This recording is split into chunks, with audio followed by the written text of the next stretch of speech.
What's good? It's Spyda from the Producer Coalition of America.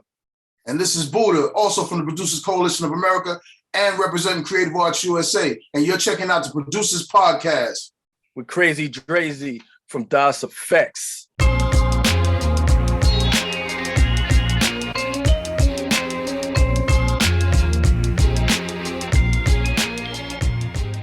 Hey, yo, what's good, y'all? It's your boy to the Krazy, to the Driggity, Drayzy, Diggity, EFX. And yo, I'm back with another one, y'all. Today's crazy. I got a special. We ain't never done nothing like this. So this episode on the Producers Podcast is crazy. We got a 2-for-1, 1-for-2. It's my homies. They made it happen. My brother from another mother, Spyda and Buddah. All right. I'm talking, these two dudes have done crazy records. I'm talking Poison, BBD. I'm talking Put Your Hands Where My Eyes Can See. All right, I'm talking mega records. Hey, yo, give it up, everybody around the world, for my homies Spyda and Buddah from the Producers Podcast.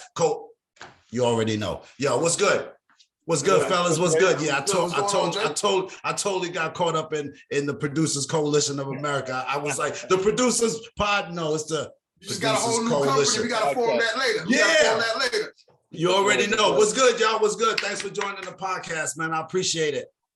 Thanks for having us, man. Thanks for having us, yo. You already know. Yo, it's been a long time. I'm a big fan of both of y'all work, man. You know what I'm saying? Especially Spyda, you coming in, doing what you was doing. I wasn't even in the game when you was doing what you was doing. So for me, hollering at you was a blessing. Like, yo, this is an OG to me. You know what I'm saying? And for Buddah, yo, I mean, that record, Put Your Hands Where My Eyes Can See, that, I mean, to this day, you already know, you know what I mean? We was on actually Electra with Busta when that came out. So we had early dibs on that record. When we heard it, we was like, yeah, okay, it's about to be. And as artists, we always want to know who did the beat, because we was like, yo, maybe we should holler at that producer too, you know what I'm saying? So and you did. Right.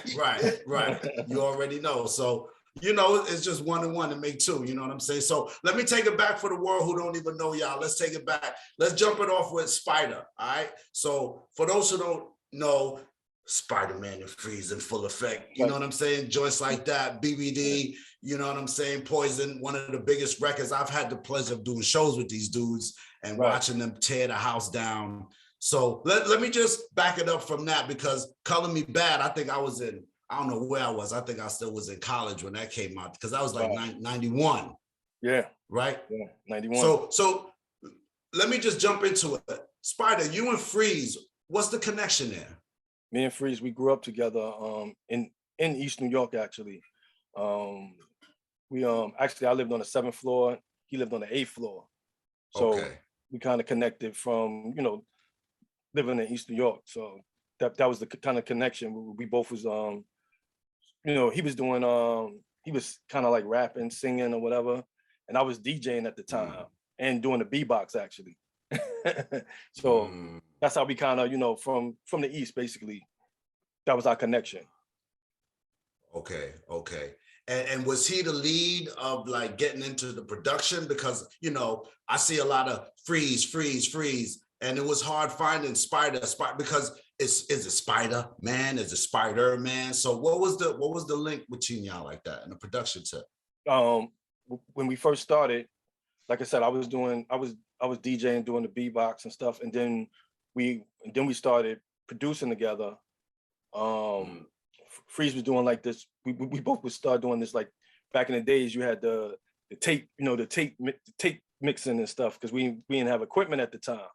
We was doing pause mixing and all that stuff. You know what I'm saying? Okay. But then we got some equipment. We had got some equipment from, actually, we had did a development deal with Uptown finally, and we had got some SP, the MP, stuff like that. And that's when we started coming together and producing together and just creating a lot of different songs and that kind of magic. You know what I'm saying? And we was actually a group. It was Spider-Man and Freeze was supposed to be actually a group. So a lot of these records that we were doing was for us. I heard you tell that story, and then at that time, it's the New Jack Swing kind of era, no? Yes, it was right. It was right. We was doing stuff right before the New Jack Swing, but it was in that era. definitely. When Teddy was doing his thing, and Eddie F and everybody was doing their thing, heavy with heavy and stuff like that. It was right. It was right in that area. I see where you at. I see Definitely, where you at. definitely. I see where you at. So that was you're right. That was the sound at the moment.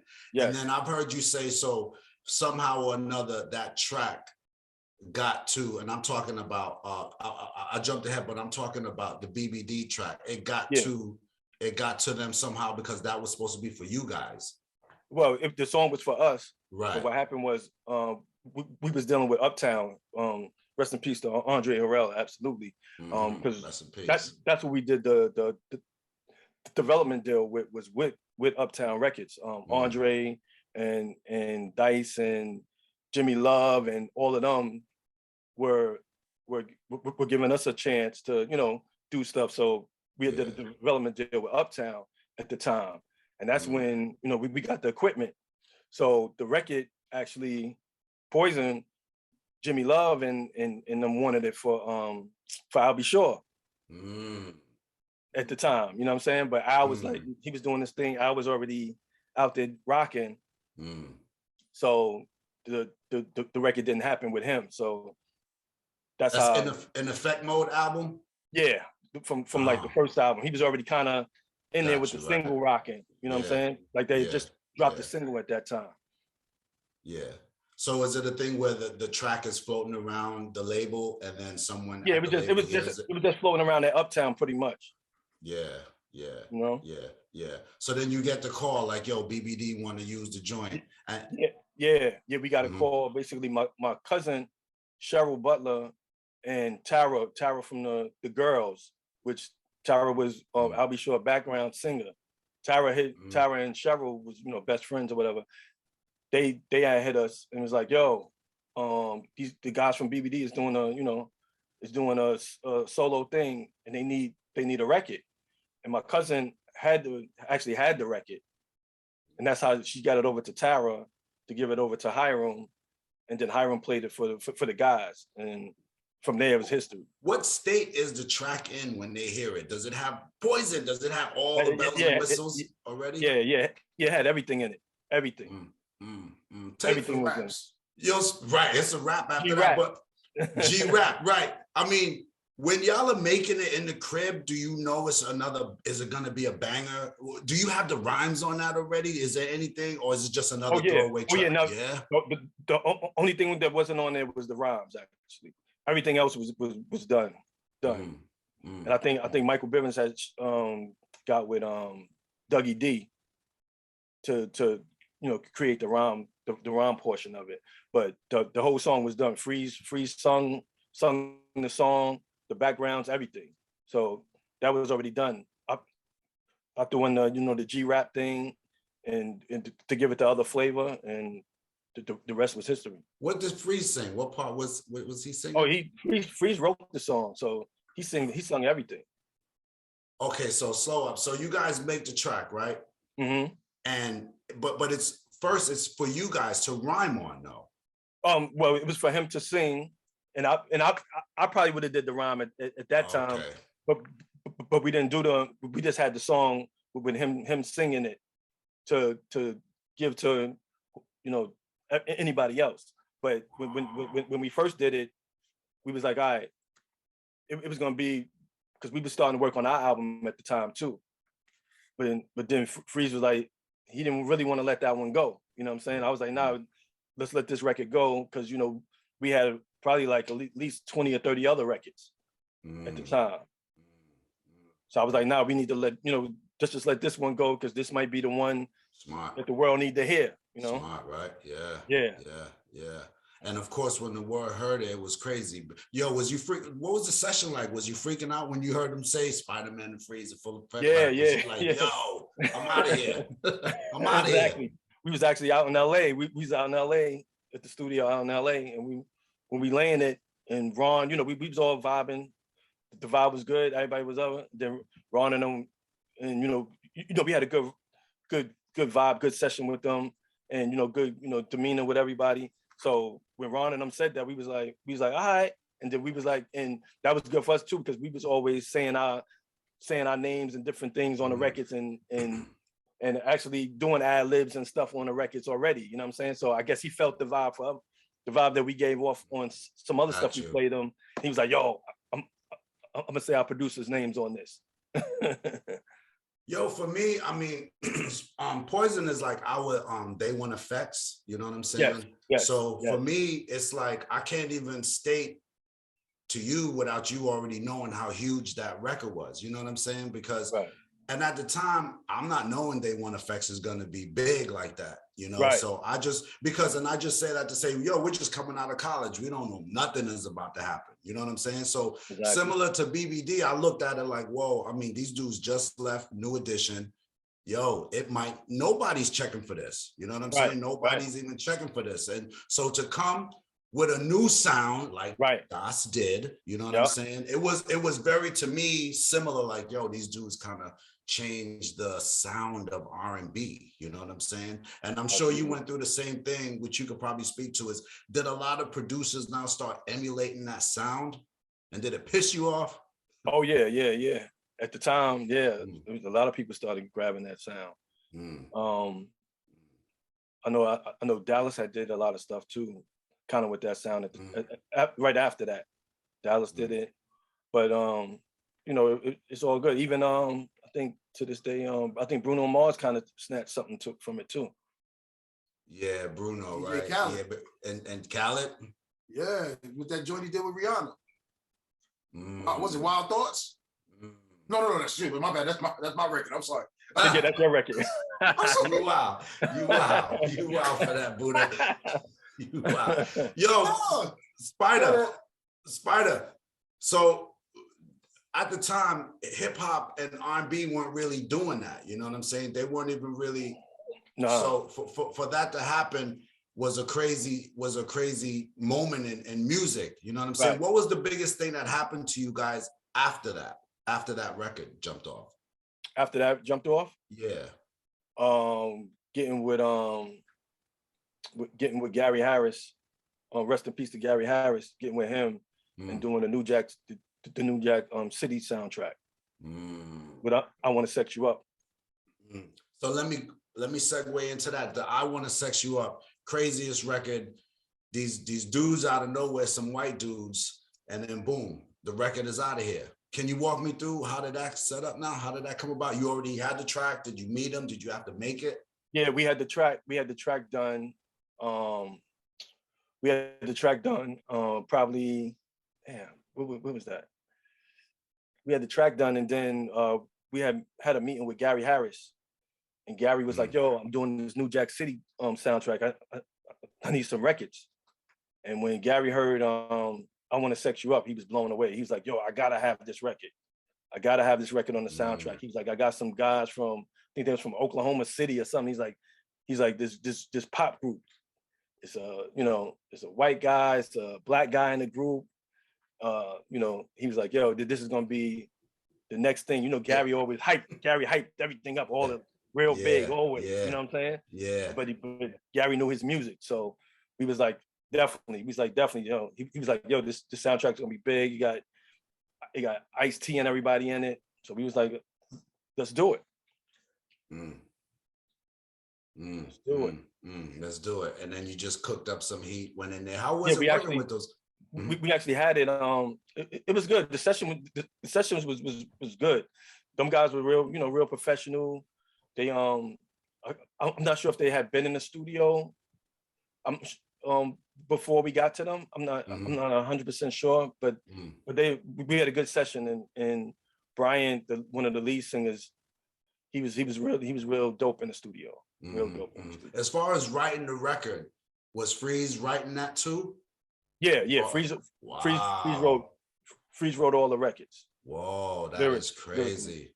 Yeah. Whoa. Yeah. Whoa. Yeah, so that's why we always had a reference, because he would write the record and sing it, so I didn't have to worry about trying to find anybody to reference or anything. Let me ask you a real quick question. I've done and I've looked, and because I know Freeze, he's also worked with Michael Jackson, correct? Yes. Yeah. So on the Invincible album? Yeah. right? Yeah. He did like 2 joints, I think. He did too, 2 right? joints on there. Yeah. 2 joints. What's up with Freeze? I can't find his social media. Oh man, you know, he's in California, but he's not really a social media person too much. Okay. You know, he's kind of to himself in that world. Freeze used to rock with a mask on his face. Freeze wasn't always trying to be like that out there. Like it never seemed like it to me. Like out there. Let me jump to you real quick, Buddah. My man Buddah. Yo, Buddah, boom. You jump in the game. I mean, it's like you jump in the game with a super duper splash. You came in not playing around. You came in with your crew. You know what I mean? Shmello and the other homie, Epitome. So boom, you tell a great story of how the whole Put Your Hands Where My Eyes Can See record came along, which for me, yo, I had to pull over in the whip when I heard it. I knew a change was coming. Talk to me, Buddah. Well, I mean, that story can't be told without first mentioning Shmello. Correct. You know what I'm saying? God bless. God bless the dead. Just passed away in March. And let the people know what you just held up. Oh, this is his book that he wrote prior to passing. It's From Ghetto to Greater. Spyda's got the shirt on. I got another shirt over here. Can be copped online. We'll get to that later. You already. But incredible talent. You can't be said without segueing from the whole BBD thing, because Shmello worked on that BBD project also as a writer. So he wrote Bomb Squad with the Bomb Squad. He wrote 3 songs. Correct. On that album. Ain't Nothing Changed, Let Me Know Something, and Thought It Was Me. He wrote the rhymes for those. You know what I'm saying? Boom, you heard it here. So me and Mello met through some mutual friends. Boom. And that's how that went off. But how I jumped into the game was, I used to rock with my man L, God bless the dead again. And he introduced me to a guy named Ray, who happened to be good friends and doing security for special ed. And Ed used to allow me to just hang around, you know, and I was able to just, you know, be around stuff and see. I got my first experience of being on tour, rocking with Ed. And first album, second album? First album. Oh. And then into the second album. Whoa. You know what I'm saying? Whoa, you've been in the game. I got it made. Well, no. I mean, I was around the game. Let's say that. True. Let's say that, because I was trying to. I don't like to use the word trying, but I was attempting to figure out what mode of getting into the game I was going to take, because, you know, once you go on the road, that's a whole new life, and it's like, okay, well, this is what I want to do. How am I going to make this happen? Am I dancing? Am I producing? Am I rapping? Am I DJing? Am I? So I started off doing some management stuff. You know what I mean? And I was like, okay, well, this is cool, but, you know, some of these artists is crazy. So I'm like, you know, I'm like, I got to figure out what to do. And how I met Mello was, I was on the train one day coming back from Brooklyn, and my man Blitz, I didn't even know him, but he saw I had a profile jacket on, special ed shit. You know, and he was like, yo, you with profile? I'm like, well, nah, I rock a special ed, blah, blah, blah. He's like, okay, cool. You need to meet my man Shmello. I'm like, okay. I didn't even know, that name just sounded crazy. What the hell is a Shmello? I'm like, okay. He's like, yeah, you need to meet Shmello. They be up at the studio in Hempstead called 510. Which is now is the back of that shirt, 510 Family. You know what I'm saying? Which is something that Shmello actually started as well. That's the legendary home of the Bomb Squad, where they did Public Enemy. Let them know. These are the new school. You know what I mean? Son of Berserk. A lot of different acts came out of the young black teenagers. Say it again. Ice Cube. Ice Cube, America's Most Wanted. How can I forget that? Spyda, thank you. You know what I mean? Ice Cube.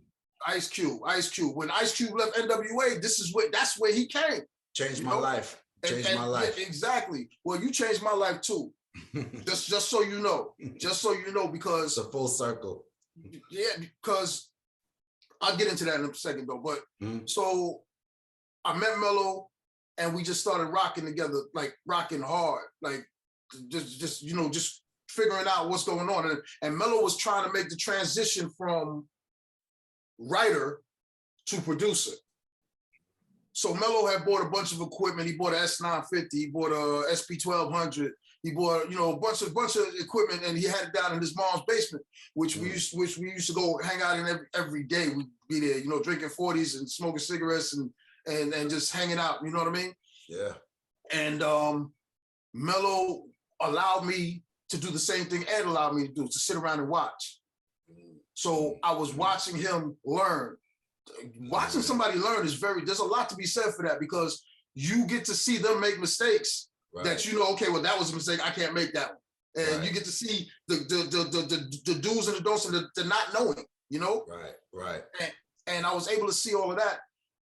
And then Mello took me to 510 and allowed me to see it from a whole different perspective.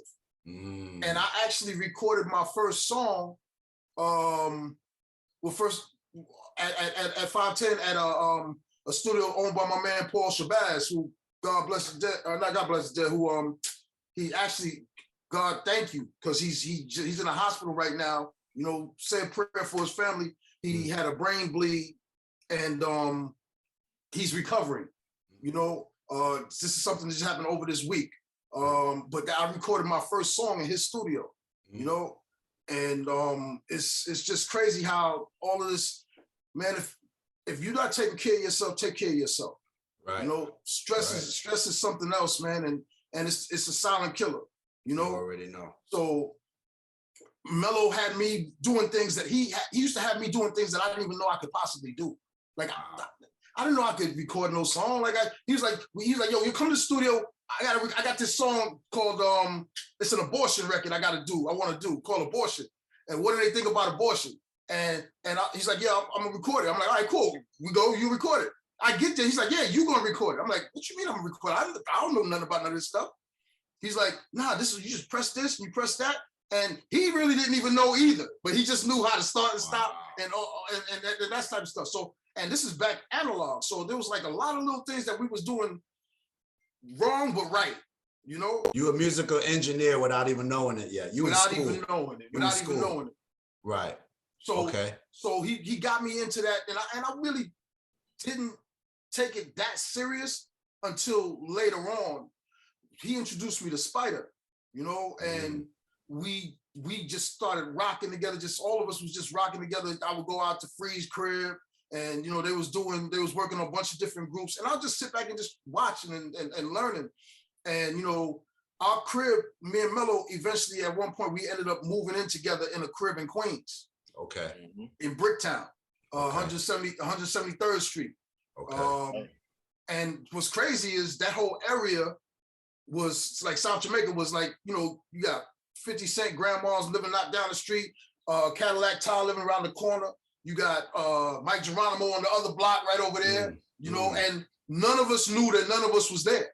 Like it was just like on some low shit, because that's not an area that you really want to broadcast what you're doing. Right. You know, so we kind of kept it quiet, but then every once in a while people would see certain things popping up at the crib. But Mello we were working in a restaurant too. And we'd go back there every single day. We pull up to that restaurant. We'd be like, man, I hate this fucking place, man.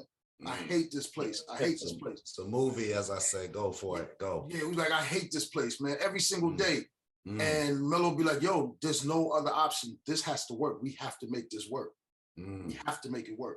So we never believed in like a plan B. It was really just all plan A all the way. And one day we was playing CeeLo in the crib, and I took all Mello money. I took all my other man money, and everybody was just standing around. And Mello went. He's like, "Yo, look, we had a bunch of crates because Mello's mom used to be a gospel radio DJ. Okay, so she had a bunch of records. So Mello ain't had no more money in the game, so he went over and started digging through some records. So he's digging through the records, and he's like listening to stuff. But I left out a part. We had a bunch of equipment at one point, and then times got hard, and we had to get rid of the equipment. So the only thing we had left was this thing called an MPC 2000, which had 2000. Yeah, but see, you're saying it very familiar with the 2000, right? But at this time, nobody had even heard of the 2000. It wasn't even, this was the first one that I had ever seen. Nobody had even heard of it. It was just sitting in a box in the corner of our little studio that we had. It was just sitting there because my man Epitome had bought it through, I think he had got, I forgot where he got it from. I thought he got it from Eric Sadler, but he says he got it somewhere else, but it was just sitting in a box. And I'm like, yo, if it's just gonna sit there and y'all are on here working on other stuff, do you mind if I take this in my room? So I took it in my room and I'm working with that. Times got hard, they had to get rid of the other equipment, but I still got that in my room. So Mello's listening to this record. Fast forward to Mello listening to this record, a record called Sweet Green Fields by Seals and Croft. And he's like, yo, Booty, come here, listen to this shit. I'm like, all right, I go in there, put the headphones on, like, oh, what's that? He's like, yo, I don't know. He's like, I was like, yo, I don't know. I was like, yo, what time you gotta go to work? He's like, I don't know. I was like, what time you gotta go to work? I was like, I don't know. He's like, I was like, yo, we ain't gonna work till we finish this. We ain't going to sleep till we finish this. You know what I mean? So I was like, all right, cool, let's do it. He's like, but we ain't got no equipment.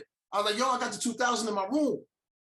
You know what I mean? And I've told this story before, and I'm not a comment reader, but I watch people every once in a while. I look at the comments, and I see somebody say, well, if this is the first beat you ever made, how did you even know how to use the equipment?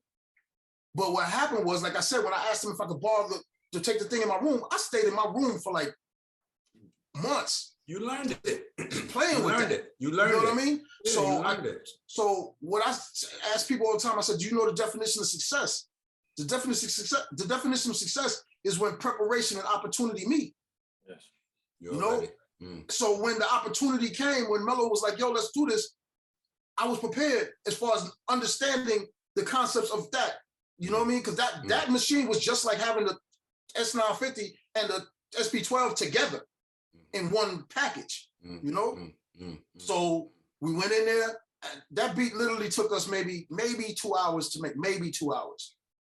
Let me just jump in, Buddha. First of all, that sample from Stills and Crofts, that's what I think is a part of the genius about you producer dudes. I'd have missed it.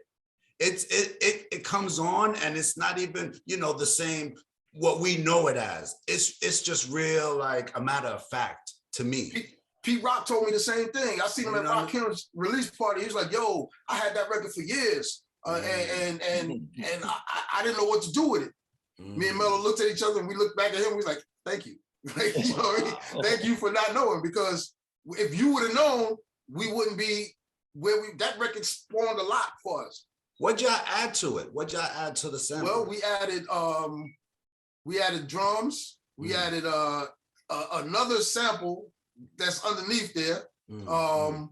We added the shakers, the hi-hats, you know, a bass line from, I think we used the Juno, and I think we used the M1. And we added another bass line to it. So, and then we sped it up a little bit. We actually had it was originally at 98.1, I believe. And when we got in the studio, I think we changed it to switched it to like 98. And then I don't know what the final tempo is after we got through the mix and all that stuff, but that's the original tempo was 98. Yeah, well, y'all sped it up to the right speed, because the original, the sample is it's a lot slower. It's a lot slower. If y'all don't know, you're already. But when we made that joint, we literally danced till the sun came up in that crib, yo, to that joint. And this is why I go back to why I said you changed my life too, because y'all was so different when y'all came on the scene. And I don't know whether it was intentional difference or it was just natural difference because of, you know, who you are coming, just oozing from you. But it was a difference that doesn't come around very often. And it's one of those things that people are either going to jump on it or they're going to get away from it. You know what I mean? And fortunately for you, people jumped on it. Mello used to have this thing that he would say when we do records. He like, yo, I don't want anybody to like my music. He's like, I want everybody to either love it or hate it. Because if you love it, you're gonna talk about it. And if you hate it, you're gonna talk about it. Talk about it. You know what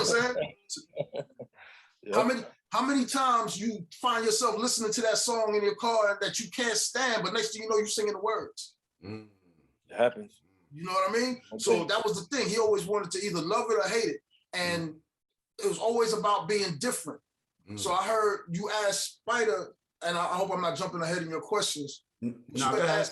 you had asked Spyda if a lot of people was trying to do the same thing when his record came out.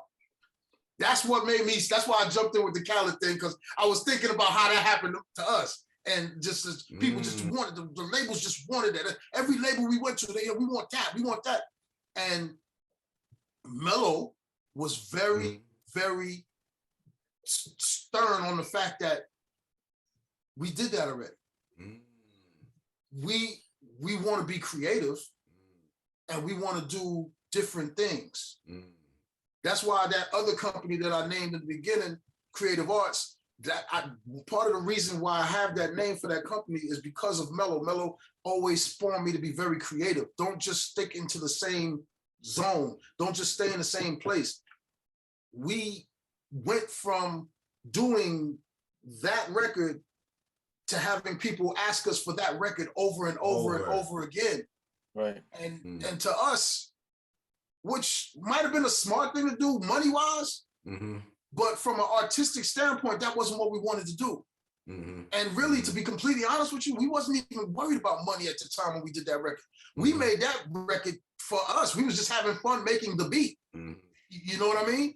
And the blessing was that after hours of dancing in the crib, my man Fab used to sleep on our couch. Fab was Busta's road manager. Not Fabulous the rapper. My man Fab, we should call him Fabrice. Those that know. You know what I mean? But and he rang the bell, and I went downstairs to open the door. The record's still blasting. It's like way hours in the morning. People got to sleep downstairs in their apartment. We don't even care. This record was crazy to us. Young and dumb. And I open the door, and Fab walks in the door, and he's like, "Yo, what's that?" And he's like, "Dude." He's like, "Oh yeah." He flip mode. He just starts saying all that stuff, which later became the ad-libs on the record. Right. Whoa. You know what I mean? And he's actually doing the ad-libs on the record. Whoa. Is he? Yeah. That's him. No. If you look at the record credits, you're gonna see Busta Rhymes, Put Your Hands Where My Eyes Can See, featuring Fabulous Fab. Whoa. Yeah. I'm thinking it's either Busta or Spliff or no. That whole process was a special process, because that was the first record that Busta ever did like that. Busta was an aggressive rapper. Raw. Yeah, he was an in-your-face rapper. Yeah. You know, that beat, I'm not gonna say forced him, but it enticed him to change, to do something different, right? Which goes back to Spyda's record, your record. Everything is about being original, right? And I'm a firm believer that you can be you a lot longer than you can be somebody else. So if you start off doing what's innate to you, you're gonna be successful, you know? And he was like, you know what? I need to come different on this record. And the night we laid it, he went into the booth. Well, actually he sat down, he wrote the first verse, went into the booth and laid that. And then it was like a 2-week period where nothing happened on that record. But I learned later that he was running around talking to people. He was talking to Diddy, talking to Q-Tip, you know what I mean? It's just trying to get a vibe on what he really, you know, need to bring to the record. You know? And hold up, the first verse that he wrote, was it the first verse that we know? Yes, it was the first verse. It was the same first verse. In the same tone? Same tone. So y'all wasn't feeling it, or y'all was No, we was definitely feeling it. Like I'm like, yo, but it was just so different for him. True. So I know in retrospect, I know. Retrospect, yeah. Got you. It was so different for him. You know what I mean? That wasn't he had never done anything like that. He was always yelling. Now he's on the smooth monotone. Right. He had you know what I'm saying? He created a whole new zone for himself. Yeah. Coming like that. Because if after that record was done, that was the last record the album was pretty much done. That was the last record that was going to be done for the album. Once we did that record, he had to pull back and be like, hold up, we can't release this album. We don't have another record like that. So that's when he went back in and Rashad did Dangerous.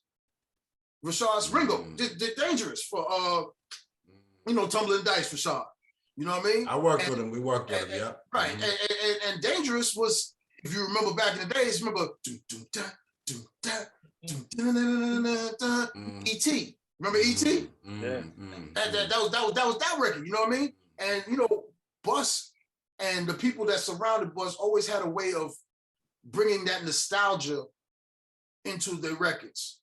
So, you know, with that and, you know, bringing the Dangerous part, even with Put Your Hands, making the video Coming to America, you know, and go ahead. Hold up, Buddah. He leaves for 2 weeks, then y'all are just playing the record, chilling, then he comes back and lays the rest of the second verse. Okay. And then decided that it was only gonna be 2 verses. And keep it real, it was almost 2 minutes and something seconds long when he finished the second verse, but he was like, yo, that's it. I'm not doing no more to it. And it was a very short record. And because at the time 3 verses are the norm. Was the standard. Right. Was the standard. And the crazy part about it, the 2 verses ain't even the same length. I think you got like a 16 and a 20 or 16 and a 24. Like, I gotta go count it now. Yeah, they're not even the same length. And the way he starts the hook off, starts the verse off from the second verse, it throws you off completely. But it's how does he start it? How does he start it? In God We Trust. Oh yeah. Okay, stop there. Yeah. Yeah. You understand what I'm saying? And let me just jump in before you go. The hook alone threw me off. Put your hands where my eyes can see. I'm like, I thought he was still rhyming. I'm like, because it was the longest hook. The longest title. The longest title too. Like people were like, "Yo, that's gonna be the title. That's a long title." Watch this shit. So we go to a label that I'm not gonna mention who the label was, and A&R, who I'm not gonna mention his name, and this dude, we played this record. Say, yeah, we got this record. It's gonna be the first single for Busta. Blah blah blah. And this dude looks us, me and Mello, in the face. We popped the tape in, played it. After we finished, he looks us in the face and said, that's not gonna work. He's like, missed it. He said, you sure this ain't gonna be like the teaser, the part of the video that they played before the real song? When he said, whoa. He said, before the real song comes on, I said, oh. I got up. I told Mello, I said, yo, that's it. I got up, I hit the eject button on the tape, got the tape out. I said, thank you very much for your time. And I walked out his office. Why are you playing it though? Busta had a deal at that time, no? We wasn't playing it for that. We was playing it to get more work. Ah, okay. Yeah, we wasn't playing it for that. We was playing it to get more work. Like, okay, we have the first single on Busta Rhymes' new album coming out. Yeah, you know that was too early. But but the record had already played on the radio before. Yeah, the night we mixed it, Busta took me up to Funkmaster Flex, and we handed Flex the record right there. And Flex played it like 9 times on the radio. Yeah, that's so we wasn't playing it like it was like it hadn't been heard. He just wasn't listening. You understand what I'm saying? For sure. So we was like, okay, well, we got the first single. He's like, well, I don't know what you're talking about. So we played the record. He's like, you sure this is gonna be the first single? You sure this is not? You understand what I'm saying? And we sitting there like, okay, nah, it's time to go. Because while we was playing it for him, dude is looking out the window. He's playing with his phone. He got his 2-way. He's doing the most. That was the A&R move. Yeah, that's the A&R. Yeah, but you know what though, president label move.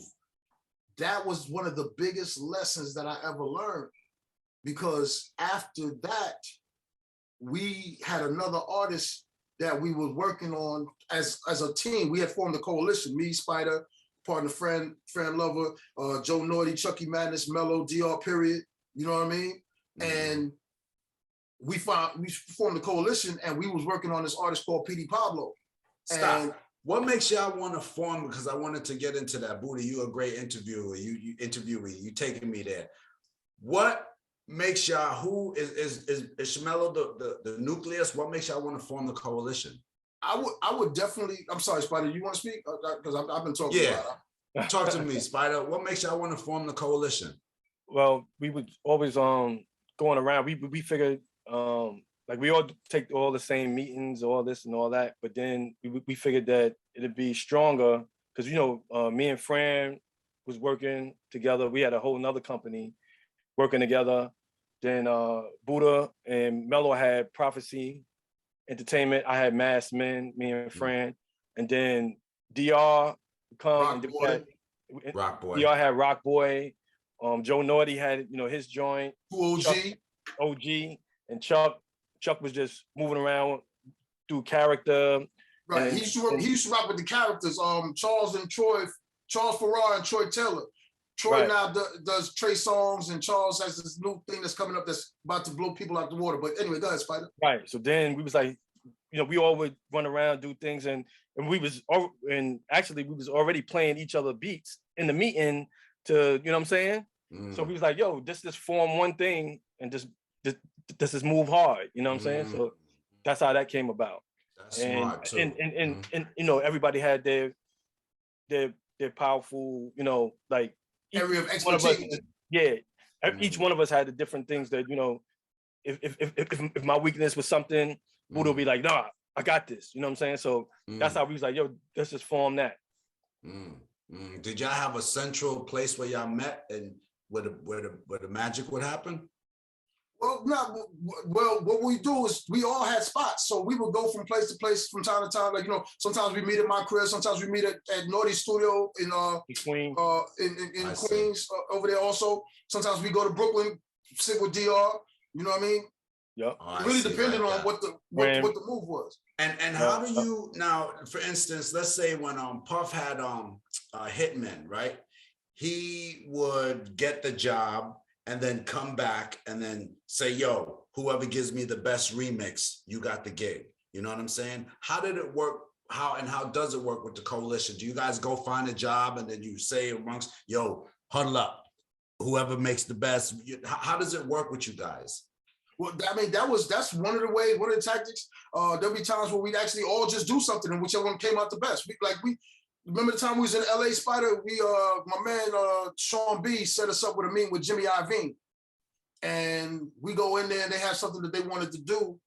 And I pride ourselves on being one of the first production teams to move into the digital age from the analog age. So when I say that, I mean, not completely, the first to move digital to analog to digital, but in the way that we did it. So there was a lot of times, I mean, Dre, I know you go places and you see artists and they be like, they hit you with the party talk. Hey, what up, man? Yo, we got to do something. Yo, for real, man, we're going to do something. We're going to get down, blah, blah, blah. Okay, cool. Next thing you know, it never happens. It's just something that it's a way to just pass that time, that talk, the awkwardness, right? And I hate that. Yeah, but go for it. I can't stand it either. But what we did was we gradually moved all of our stuff from these desktop computers and I'm not even gonna say desktop computers, from these big studio setups, like the boards and the reels and the ADATs and all of that. And we moved it from that to laptops, to MacBook Pros. Like we really, the Mbox, we was like the first producers in our genre that we know of that was showing up with Mboxes. So my thing was like, if I meet you in a hotel and you talking that party talk, yo, when we get to the studio, blah blah. No, I got studio upstairs. Right. I got studio upstairs. Let's go to my room. Right. And they would be so intrigued at the fact that you saying you got a Pro Tools in your room. Who does that? Who has that? You know what I'm saying? So they come see. Next thing you know, you starting to work on something. You know what I mean? So back to the whole Jimmy Iovine thing, we get into this meeting and they're like, yo, we got this remix that we want you to do for such and such.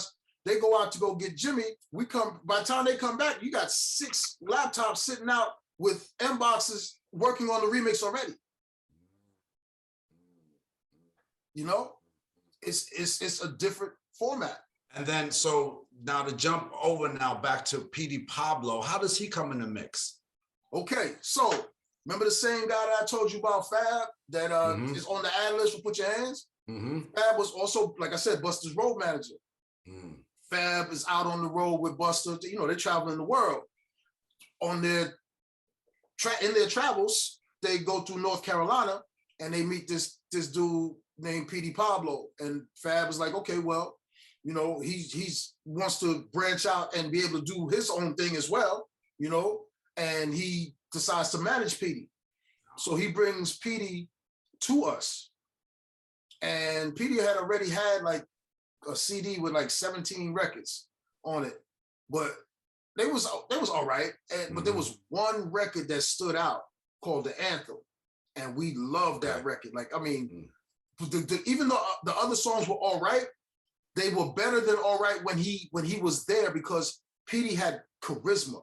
He had that energy. Like I tell artists all the time, like, look, if your music is playing for me and this is the first time I'm hearing it, I don't want to just listen to your music, especially if you just sitting there. If you're sitting here, I want you to give me a show. Show me what I'm listening to. Right. You know, you can show me better than I can hear this. Right. Okay. Right. So perform your joint for me. Like let me see what it is. Let me see what you want me to buy into.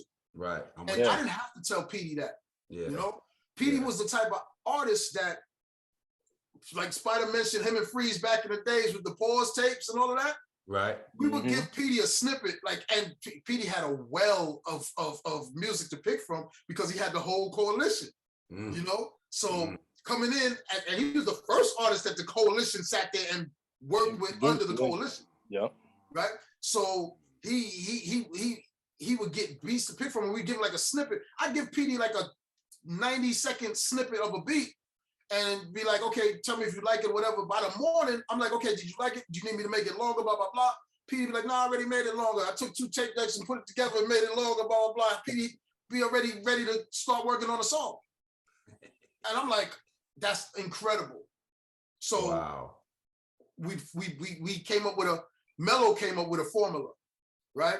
Mello would sit with Petey, go through the music, and he would pick out what joints they're gonna do and come up with concepts for the songs. And then we figured out we had to come up with a whole concept for the album. Excuse me. And then we had to go ahead. I'm sorry. You look like you want to say something. No, is this Diary of a Sinner we talking about? Diary of a Sinner. Go for it. This is Diary of a Sinner. Dope album. Thank you. And let me just keep jumping in real time. One, when you first heard Petey, because this is new, like North Carolina, you guys are from up top. Is the music South sounding, or how does this music sound? Nah. Well, okay. So go back to being different, right? The whole reason Petey came about was because people was asking us for the same thing over and over, and we didn't want to give it to them. So in us not giving it to them, because we wasn't giving them what they wanted, they wasn't giving us the jobs. You know what I mean? Real talk. I gotta jump in again, and I hate to do this because I want to.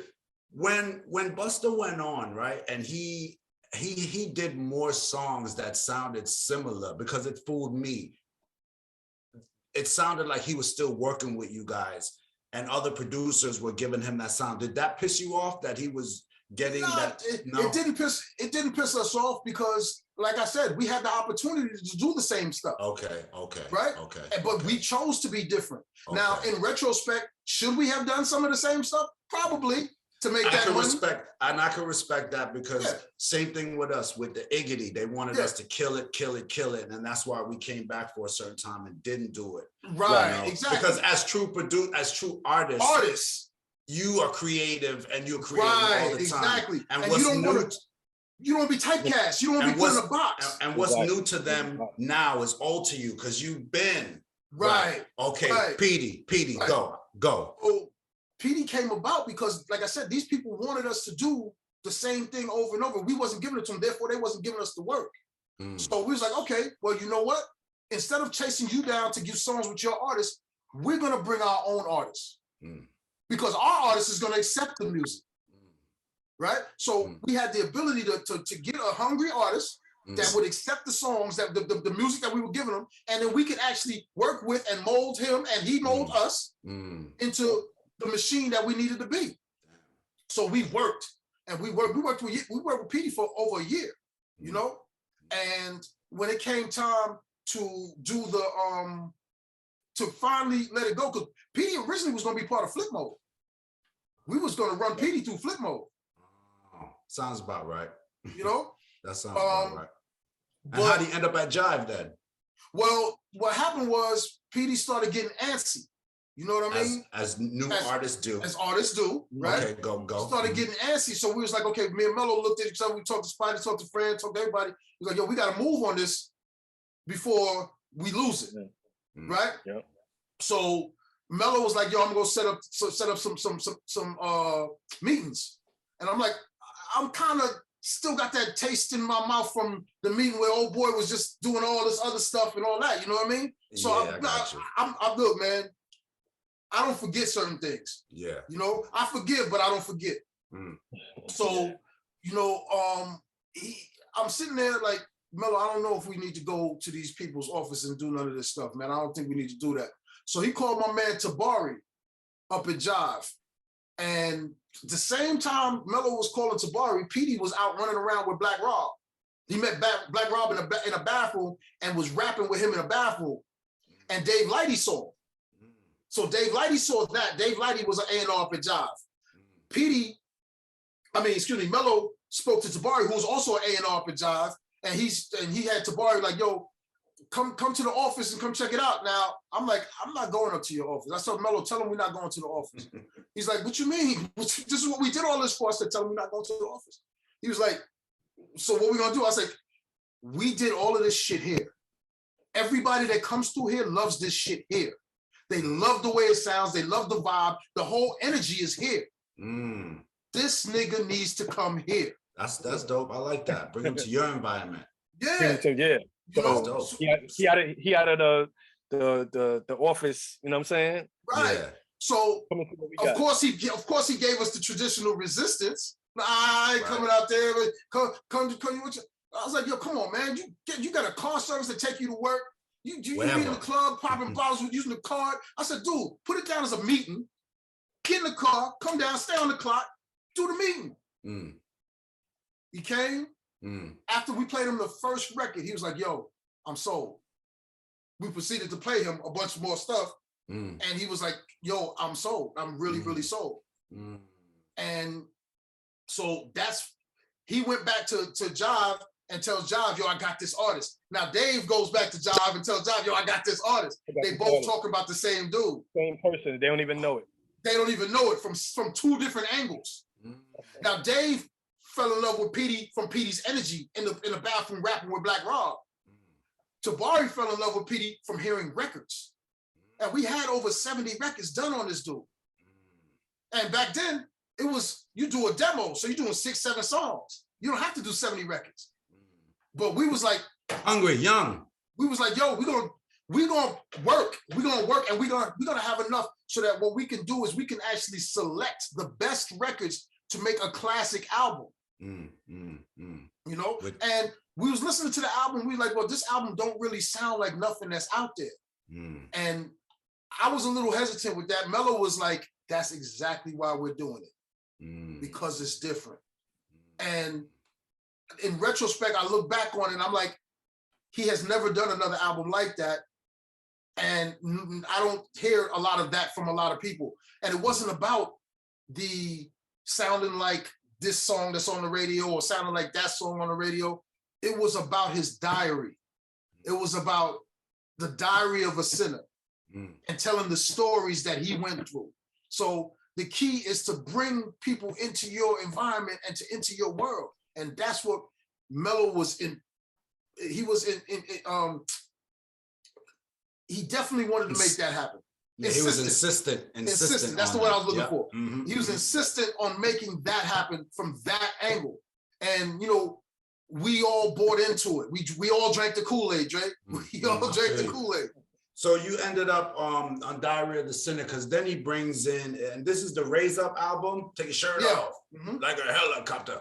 Right. I don't know where I was in Queens one night and he came in the crib. I might have been messing with one of y'all. I don't know. It might have been our crib. Right. And then PD Pablo walked in and he wasn't out yet. It was our crib. Okay. It was a buzz in the house. Yeah. Because that was my thing. I go from the Bronx all the way to Long Island and past every producer I could and stop the Benz, go see the producer, get some tapes, head out to the crib. You know what I'm saying? That's kind of how a lot of, like, me and Bus I used to stop play beats for Bus, or I just got this from scratch, or I just got this from, and leave him with the beat tape. You know what I mean? So I think I was somewhere in Queens collecting beats one night, and then PD came in. And same thing like you said, Buddah, he had an aura about him. I was like, I don't know who this kid is. I don't really know his music, but he looked like he's gonna do something. Exactly. You know what I'm saying? Right. Exactly. Right. And so it was never about if this happened with PD. It was always about when. Like from minute one, Spyda will tell you, it was like, yo, when this pops off, we never approached it like it wasn't gonna happen. We knew it was gonna happen from day one. You know? And you guys you guys don't do the whole album.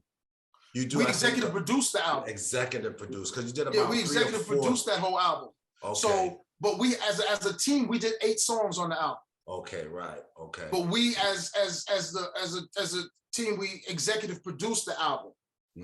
Right. So so actually Mello and I are listed as the executive producers. The coalition has the bulk of the album. I think Timbaland did 3 songs, and we had a couple of other producers that did 1 or 2 songs here and there. We also enlisted my man Eric Sadler and my man Abnormal to do a couple records, which I think we used one of them on the album. Eric Sadler is part of the Bomb Squad.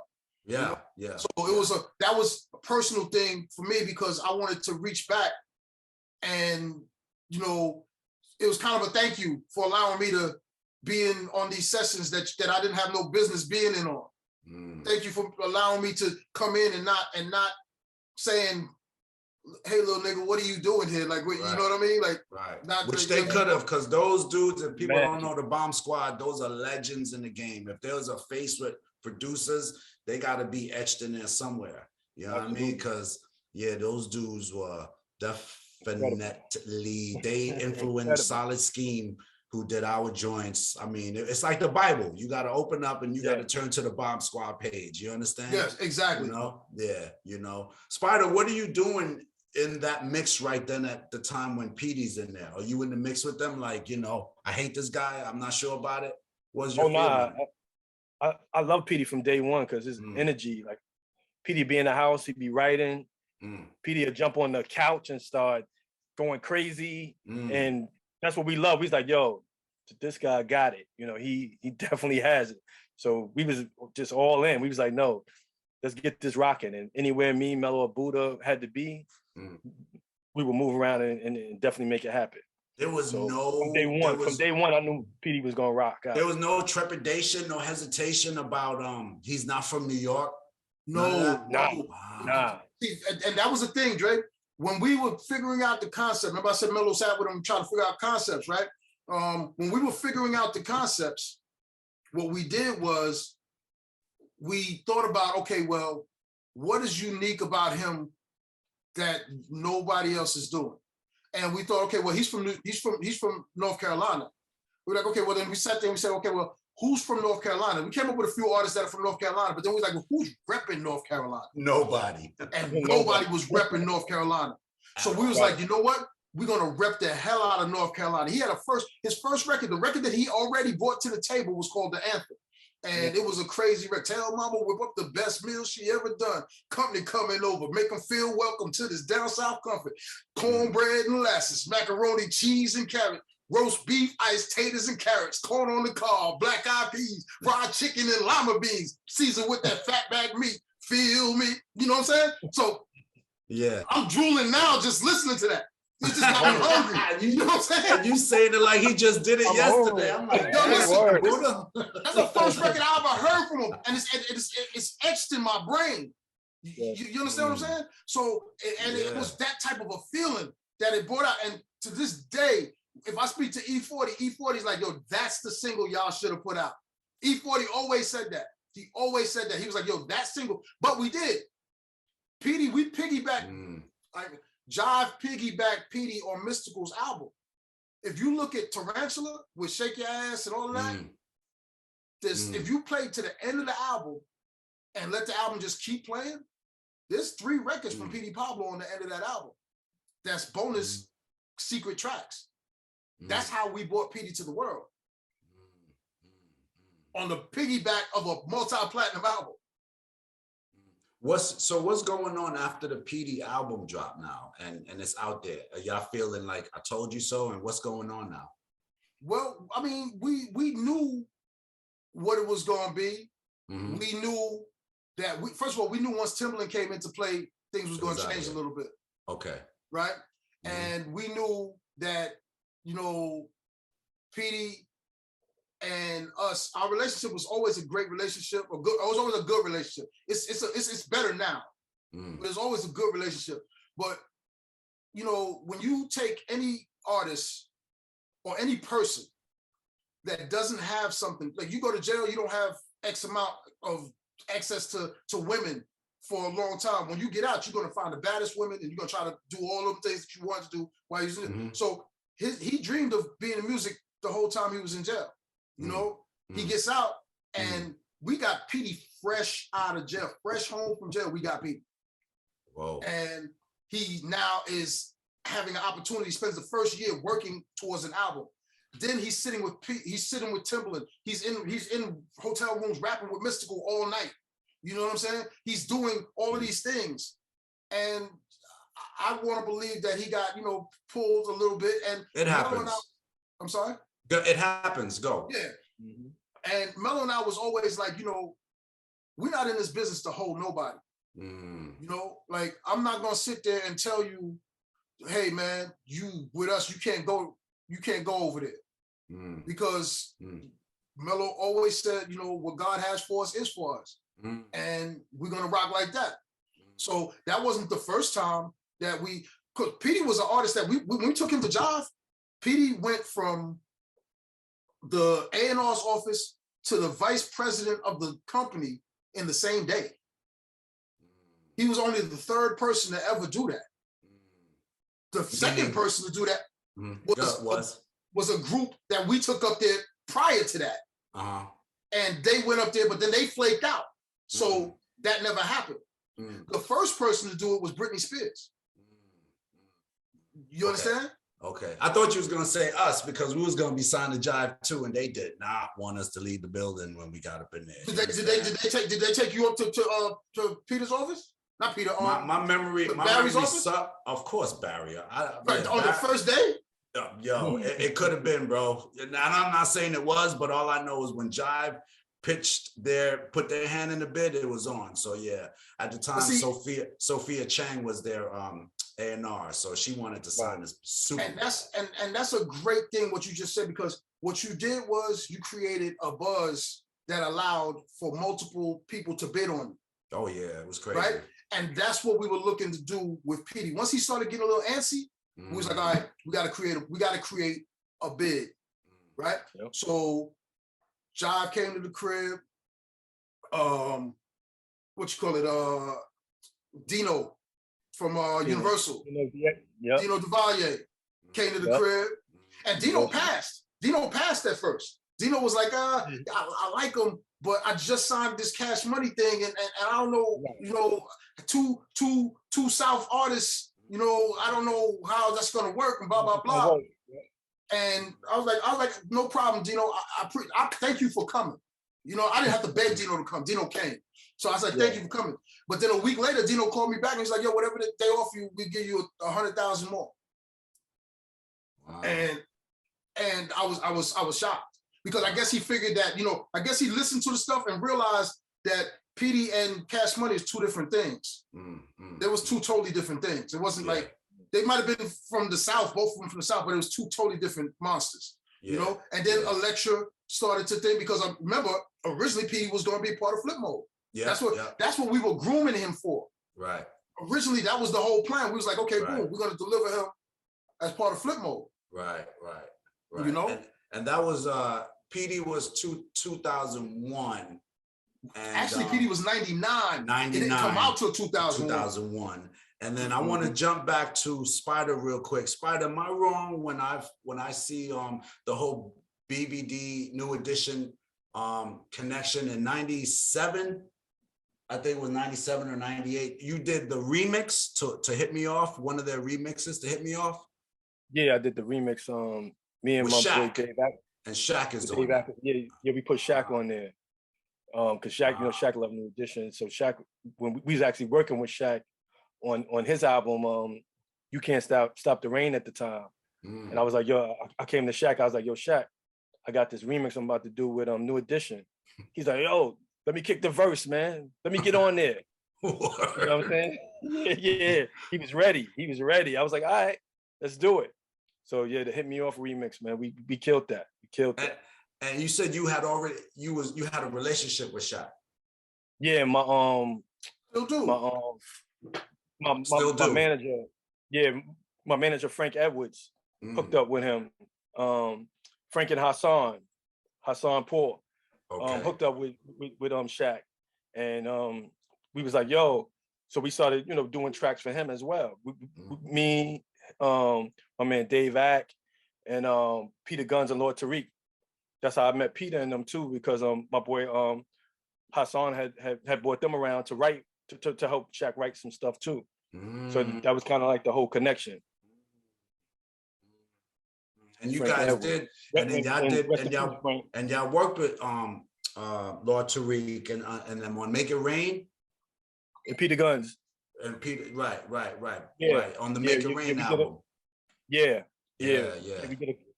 did a couple of records with them too. Yeah. So in 97, 98, Peter also helped, him and Tariq helped us write the record when Jermaine was doing the Houdini album.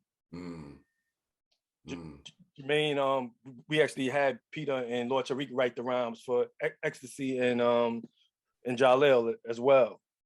Rest in peace to my man Ecstasy too, man. Yeah, to Ecstasy, right. Also, you guys had a working relationship with Jermaine. How did that form? How did that form?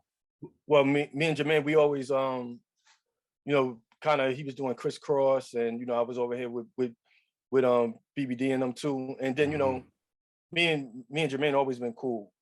I would run into him all the time. We would kick it and just talk about music, different things. And then when he was doing the Houdini thing, when Ecstasy told me they was gonna do the Houdini thing, Jermaine was like, yeah, come out to Atlanta, let's record this. So I always had a good, rapport with Jermaine as well. Can I interject for a second? Yeah. A lot of people don't realize the connection between that whole Houdini and Jermaine Dupri. Jermaine used to dance for he used to dance for him, right? He used to dance for him when he was little. Right. You know what I mean? Right. But guys like us, we know, but for the world at large. That's why I said it. Yeah. What tour was it that you could see him dancing backstage? It was the Fresh Fest, was it? I want to think it was a Fresh Fest, yeah. Okay, yeah. Jermaine had the Jerry curls, and he's always been he's always been a student of the game. So. And Kango danced for him too. God bless his dead. Right. Spyda, was you? Am I off when I see that you worked with Today as well? You had a connection with Today, the R&B group. Yeah. We did. I Got the Feeling for Today. I Got the Feeling. Yeah. Big Bob, he's from Englewood. I'm from Jersey. So, the whole thing with Today was I was still in school. I was still going to Virginia State in 1990.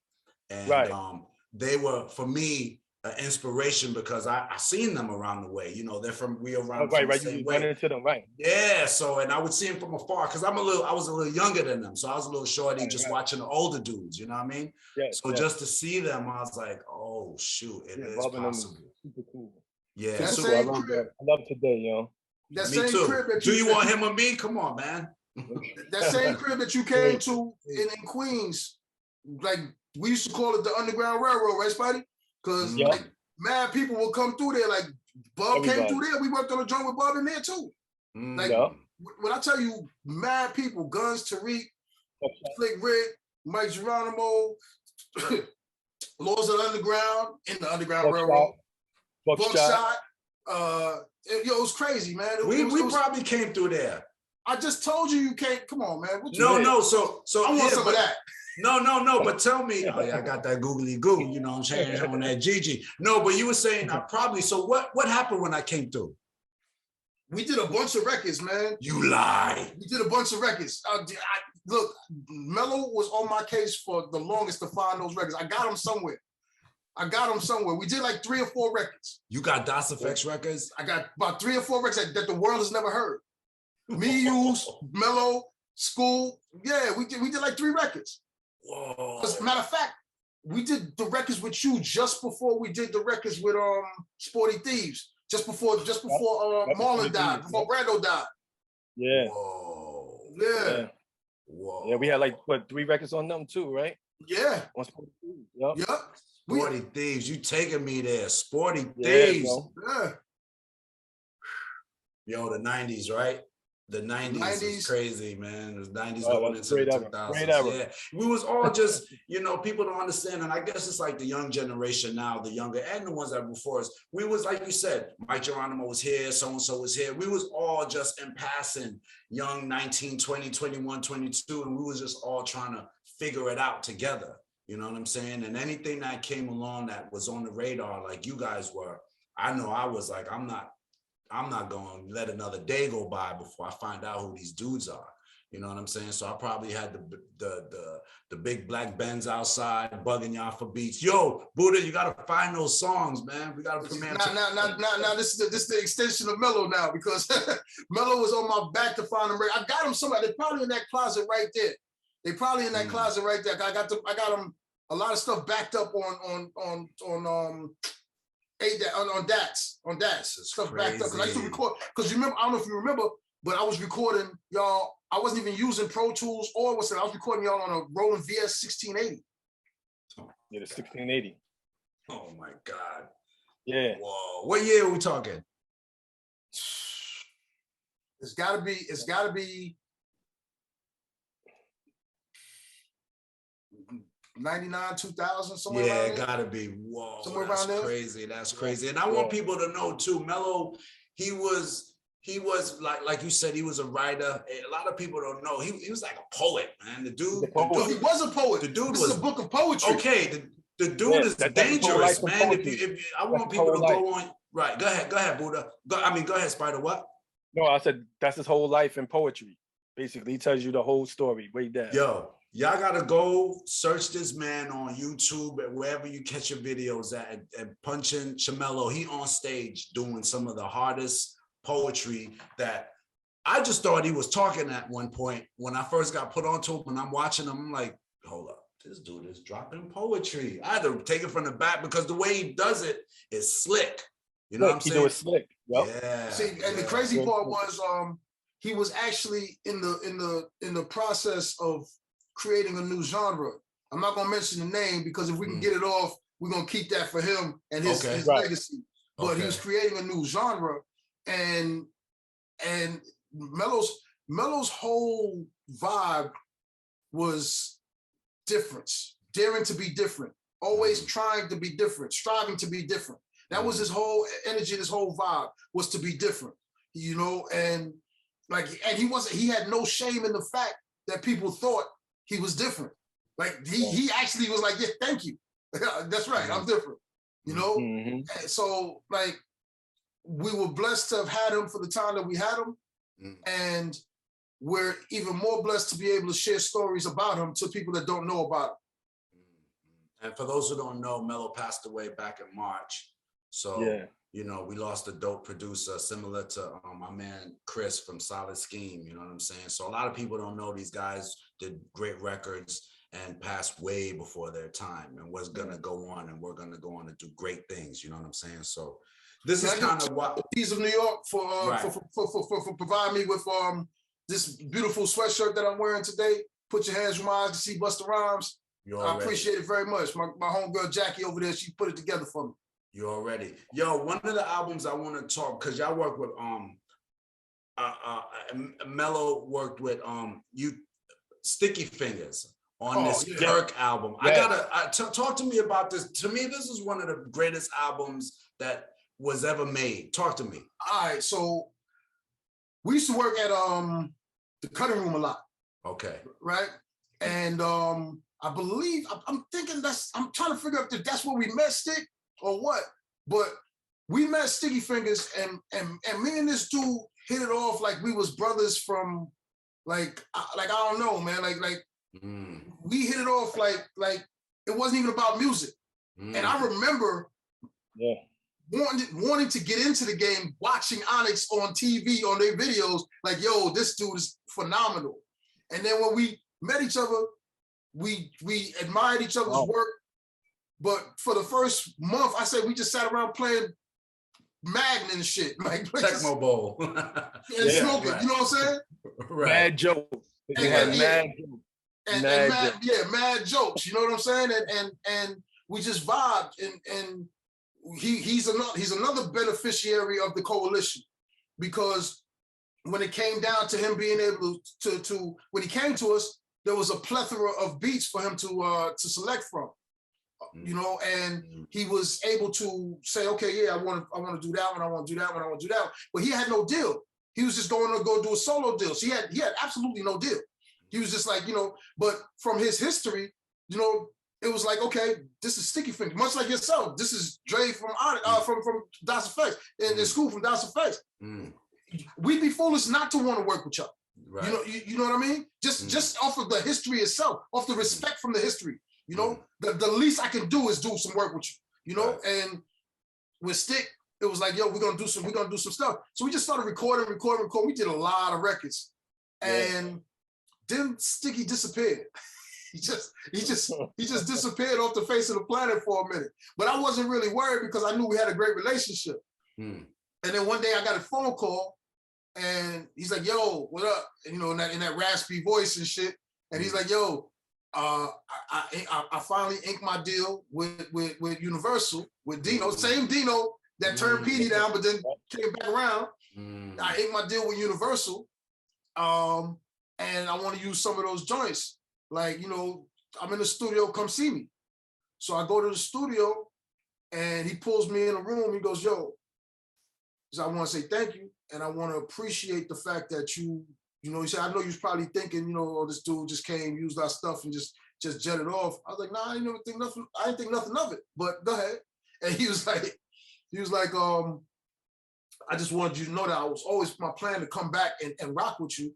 I just had to get my stuff in order, get everything in order. I can't help you till I help myself. I had to bring everything to a situation. Yeah. You know, he's like, I got tired of doing stuff with y'all and not having nothing to offer y'all other than a friendship, you know, and I respected the hell out of that. I speak to Stick to this day. We speak all the time. Like, you know, that's a matter of fact, when Ralph McDaniels interviewed me for Mello's passing, he interviewed me and Sticky together. You know what I mean? Stick's like my little brother. Yeah, you know? Yeah. I just spoke to Stick too on some new news alert. We doing Onyx weed strain.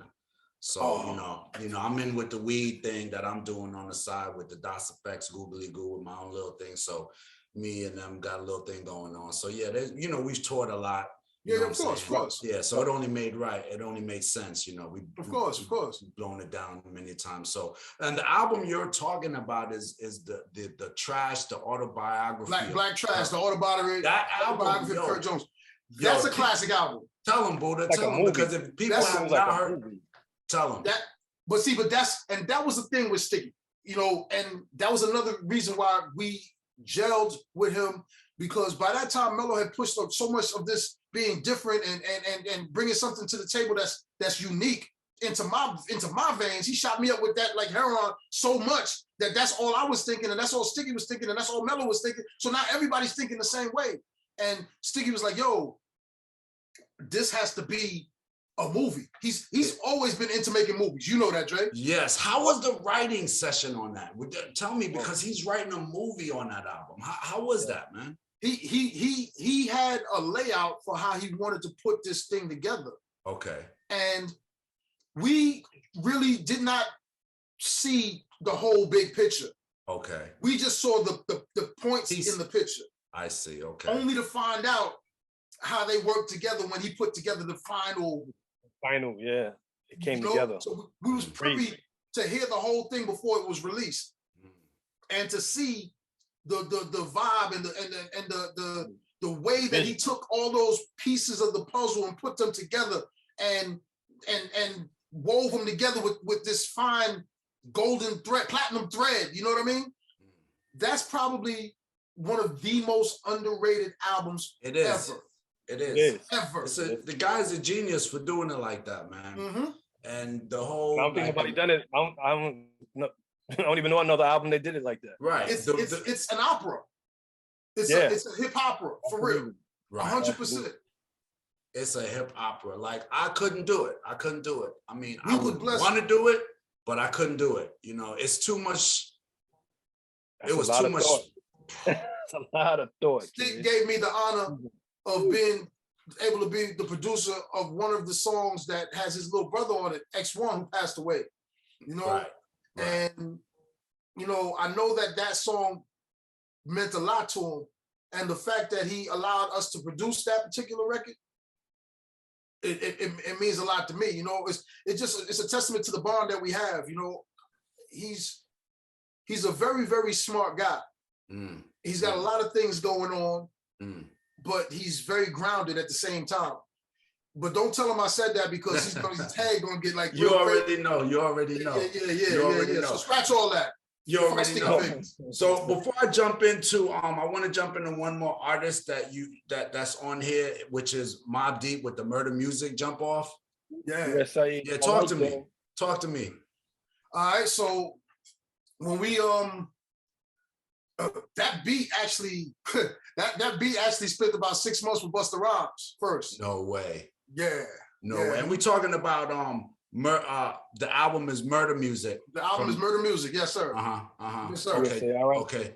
And you know, we had a relationship with Busta. We still got a good relationship with him, but we had a relationship with Busta where we would just give him music, and you know, we wouldn't even think about it after to know what's gonna happen or whatever. And that particular beat, Mello was like, yo, trying to figure out what is he gonna do with it, you know what I mean? And he went back to Busta and he was like, yo, Busta, you gonna use this? You're not gonna use it? If you're not gonna use it, you know, we'd like to get it off. And Busta was like, go ahead. So Mello walked out of Studio B at Soundtracks into Studio C at Soundtracks. Crazy. And played it for Prodigy. Crazy. Who also used to come up to 510 to the studio in Long Island. You know what I mean? So that's where Mello had his relationship for Prodigy. Another God bless the dead. You know what I mean? And he played for Prodigy. And next thing you know, Mello calls me. He's like, "Yo, we're about to do a record with Mobb Deep." I'm like, "All right, which one?" And he played it. And you know, that was him, and Epitome. And so we met up in the studio and we put it down. There was actually 2 other people on that album, on that song originally. I think Noyd was on that record, and Nas was on that record. And the record we're talking about is called USA. It's called USA, right? And then I then is in brackets, because it was originally we trying to figure out whether to call it USA or call it I then. It's like, well, let's call it USA I then. And this is the Quiet Storm album. If people don't know, this is the album. Well, that, you know, this is the funny thing. So watch this. Something funny happened on the way to putting that album out. The album got bootlegged. So they was like, because that song was originally slated to be the first single. Right. And the album got bootlegged. So by getting bootlegged, they were like, we gotta come up with a couple more records. So they went back in, and that's how they did Quiet Storm. Quiet Storm wasn't even part of the picture. That's Quiet crazy. Quiet Storm happened because of a bootlegging situation. Now, that's how I remember it. Havoc might have a different recollection, but that's how I remember it. Because I remember it was supposed to come, because I definitely know that we were told we was gonna have the first single. You know, even I remember Chris Lighty coming in the session, like, yo, this shit is crazy, boom, boom, boom. And he was like, he played it, right? He played the whole thing.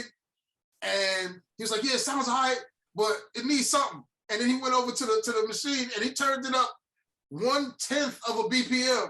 And like, yeah, nah, shit is good. And he walked out.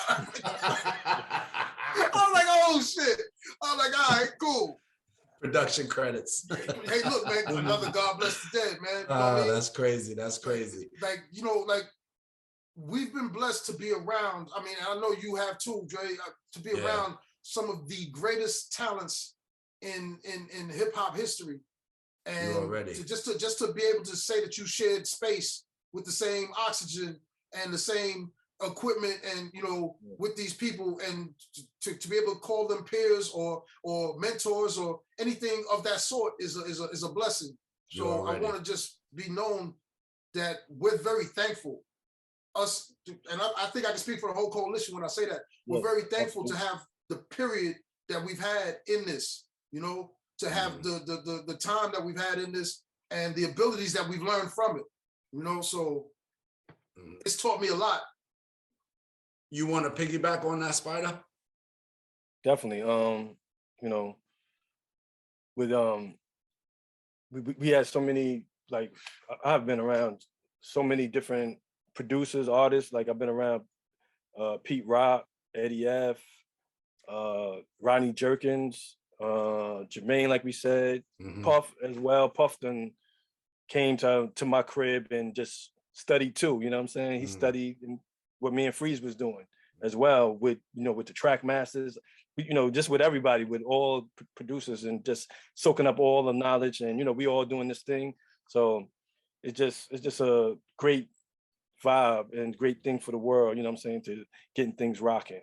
And so the energy was, you know, always, we was always in different circles and different things, just making things happen. So it was definitely a blessing, man. It's a golden era. Around all these other talents, whether they was doing A&R, executive producing as well, you know. Tell me, fellas, what's the status of the coalition? Because I go on your page, you know, I'm checking, I'm looking for updates, I'm following y'all guys. What's the status, and what are y'all doing as the coalition or separately? Because, you know, I'm 3 down with the coalition, DR period, and now y'all 2. So that's my goal, to get the whole coalition. Right. Well, I mean, we're spread out all over the country right now. So you got Joe Naughty out in California. You got Chucky and DR both in Jersey.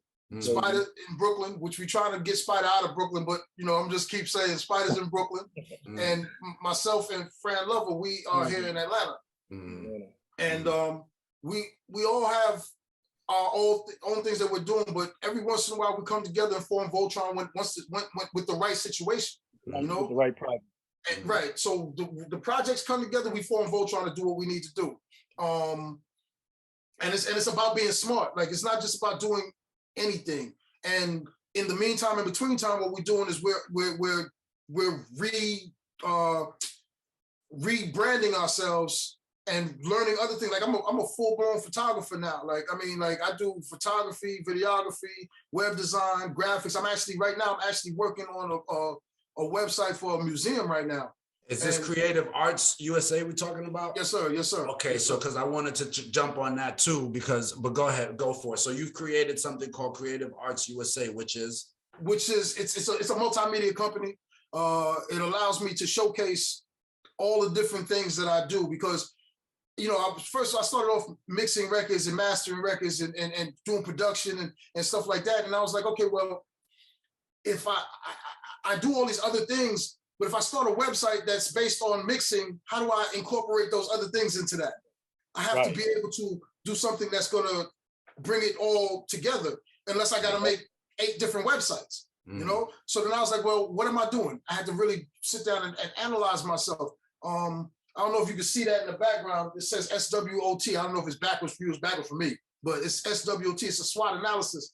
I do that with myself regularly. Businesses do it all the time. People need to do it. That's a whole nother lesson that I got for people, but it stands for strengths, weaknesses, opportunities, and threats. You know, and I isolated all my strengths, my weaknesses, my opportunities for success, and my threats of failure. And I put those things together so that I know what I'm actually bringing to the table. At the end of the day, for myself and for the coalition, I have to keep getting better. I cannot be stagnant. Stagnancy is the thing that kills people. I cannot be complacent. I cannot get comfortable. Being comfortable is what makes tombstones. You know, people say they work hard all the time so that they can live a comfortable life. Okay, but once you live in that comfortable life, that means you're not growing anymore. You're not doing anything else. You're just doing the same thing every day. Is that what you're into? Because like we already said, Jay, when it came to being an artist, doing the same thing is not what we're into. Right. It's about constant growth, right? And you should learn something new every day. I don't care what it is, but it should be something, even if it's a lesson. You know, I don't believe in mistakes. They're all lessons. You're already. You know, so that's the thing. So with Creative Arts USA, I'm able to showcase all the different things that I do, which includes even down to consultation. I do consultation for people. I told you already. I'm working on a website for this 3D museum, and I'm also just been hired to do to regenerate graphics for the museum, because it's like I do graphics too. Like, we don't like having to wait for other people to do what we need to do. So what we did was we figured out ways to learn how to do all the things we need to do within the coalition, within our family, within our unit. So there's no place that we need to go to get anything, outside, or even if we need to get somebody else, we could. Like, I called Spyda the other day. Somebody called me looking for a number. They wanted to book Keith Sweat. I don't know Keith Sweat, but I know somebody that do. So I called Spyda. Like, Spyda, I need a number on Keith Sweat. Within 24 hours, he hit me back. I was able to pass that on to somebody. You know what I mean? I can call Spyda and tell him I need to speak to Barack Obama, and I believe I will be able to speak to Barack Obama. Spyda, you got a working relationship with Keith, or that's just in passing? With Keith Shockley? Oh, you said Keith Sweat. Oh, Keith Sweat. No, I just know people that's like that's close to him, like his singers and stuff, like Jackie McGee. That's like my sister.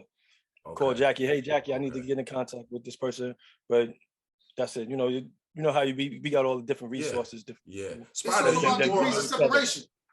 How are you on the R&B side? You seem like because you come from all that. Are you more like hip hop, R&B? What's your thing?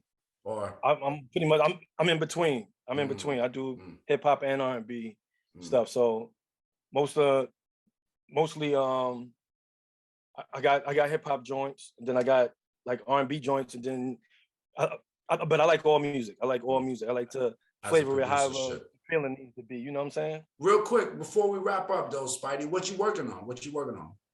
Right now, we as Buddah mentioned, we was working on the thing with the poetry that me and Mello and Buddah was putting together. We was putting together poetry and a little bit of music together type thing. So we're gonna unleash that real soon. Like, we just shot a video yesterday for one of the songs, and it's coming together real well. I think everybody's gonna enjoy this. Who's the artist, Spyda? Say the artist. Karen. Her name is Karen Angelic Creations. Angelic Creations. Okay. Yeah. Okay. She got a song called Black Man Has a Weapon. Black Man Has a Weapon. Okay. And her and Mello was working real good together, just like my sister. That's like my brother. I was like, yo, y'all got to come together and do something together. So we've been building that and just getting that whole world together. So it's gonna be really nice when we get it all finished. Well, I want to be an honorary. Go ahead. I'm sorry. Go ahead, yeah, we also did Mello's goddaughter. We got a song called Autumn that we just shot the video for that as well, and we're about to put that out and get that rocking as well. So yeah, we just creating all kind of flavors, different things. Well, her name is Love Lee. Her name is Love Lee. Okay. Her first name is Love. Her last name is Lee. Got it. Oh, okay. I feel you. And like I tell a lot of producers before we wrap it up, man, I tell a lot of producers, one, soundtracks. You know what I'm saying? Like, I think y'all should go dive deep into soundtracks. And I'm not only talking about in the country, I'm talking about worldwide. People forget Europe is out there just sitting. You understand? Right. So I think for guys like you guys, you should definitely turn your attention towards soundtracks, especially you got this super crew over there. You know what I mean? And I also think artists from Europe as well. I mean, you did what for who? They're gonna, you know what I'm saying? If that's a thing, you guys. But I always like to definitely. And also TV commercials. We're sitting and we hear these songs or beats being played or reality shows. So I think there's so many outlets for you guys to, and that's just my little piece of advice. Like, yo, man, Europe. You know, just to piggyback over that, one of our partners in the coalition, DR Period, you hear his records, his Annie Up is in a lot of commercials. Okay. You hear that in commercials all the time. You know what I mean? So we're definitely into that. From my standpoint, I'm a little bit more on the side where I'm not gonna wait for somebody to offer me something on their soundtrack. I'm gonna try to create. I don't like to use the word try. I'm gonna create the movie that's going to allow me to bring the soundtrack with that movie. So I want to look at it from a bigger standpoint. in the meantime, between time, yes, we could get on some other soundtracks that are already existing. But the long-term goal, I'm working with my brother in Florida. He's doing movies now and all that stuff. So I want to get in on some of that stuff so that we have our own lane and we control our own destiny. I don't like having to sit there and ask somebody for something, or, you know, even if it takes a little bit long, I'm willing to wait to have it done and have it be ours. You know, ownership is key in this world, man. Ownership is key. You're already. I mean, you know, with you guys, Buddah, you sound like you got a strong head on your shoulder. You know what I mean? Spyda, you seem like you sit back and analyze, and that's a good yin and yang, and the rest of the crew. So I think, you know, well, whatever y'all got planned is going to work out. You know what I'm saying? And also, don't be afraid to do a reverse Nas working with a hit boy. I think, you know, maybe grab some of these new artists, Da Baby, Lil Baby, any baby, grab one of the babies. You know what I'm saying? Right, do something. You dig? Grab baby. You know what I mean? So, but for you know, that's kind of what my thing would be to y'all. How do y'all feel before we wrap it up? How do y'all feel about working with these newer guys? You know? If the opportunity presented itself. Me personally, I would love to do it because I think we can learn from each other. Like I said, you should always learn something new every day. I'm definitely with it because at some point we were the people that parents were saying, "Oh, that hippity hop is crazy stuff. Nobody wants to hear that," and blah blah blah. Now that they're doing what they're doing, why should we be different than how we were when we were bringing something new? Let's accept it. You know, we definitely got to work with the young folks. We got to, like you said, put both worlds together and let's see what we can create. I would just want to create something a little different. It don't have to be trappy or whatever, but something different that they can rock on. Again, back to difference. Right. You see, Premier just worked with 2 Chainz. Yeah, I heard it yesterday. Right, I heard it yesterday. Premier beat, which I'm like, okay, it blew my mind. Right, so because I was like, be done. I was saying to myself, yo, because I didn't realize it was Premier at first. I just heard the song, and I was amazed. I could tell it was 2 Chainz, and I'm saying to myself, yo, please tell me these dudes is coming and bringing it full circle, because that's gonna be a whole nother thing. And I was like, yo, then I looked because it was on Sirius. And I saw it, I was like, okay, Premier. I was like, makes sense. People don't know 2 Chainz is an OG. You know, when I lived in Atlanta for a period, and he was one of the guys that I ran into early, and he showed me Crazy Love. You know what I mean? When he was still Diddy Boy. So people don't know 2 Chainz. He one of us. You know what I mean? He just happened to live in the A, but you know, you know what I mean? He has respect for the East Coast, so, and up top. So, you know, big shout out to them. But yeah, I just want to get your feelings on some of these babies and little babies and mama babies, if y'all would work with them. But you know how it is. But yo, man, I thank y'all. We could go on for another hour. Yeah, my producers would kill me. I think we should do a part 2. Bring maybe some more of the coalition on here. We could chop it up even further. Let's do it. You know what I mean? But for further, you know what I mean? So, but yo, I want to thank y'all for joining the Producers Podcast. We got my man Buddah. We got my man Spider-Man. 2 of the best to ever do it on the Producers Podcast. One love, brothers. I appreciate y'all. Respect. Salute to you, sir. Salute. Thanks for joining me on today's episode of the Producers Podcast, produced by my guys Raj and Vic at the Creative Content Agency. I couldn't do it without them. Big shout out to them. If you like what you heard today, please share it with everybody that likes to hear about these kind of stories behind the beats with these amazing producers. Also, if you happen to be listening on Apple Podcasts, please give us a 5-star rate and review. Also for the crew over at Spotify, you know what I mean? Please do what you do over there. Listen, follow me at my social site, you know what I mean? At Krazy Drayz. That's KrazyDrayz. Leave me some messages, leave me some questions, leave me some ideas. You know, I'm gonna holler back at you because that's just what we do at the Producers Podcast. Hey, yo, once again, thanks for tuning in. See you next time. Peace.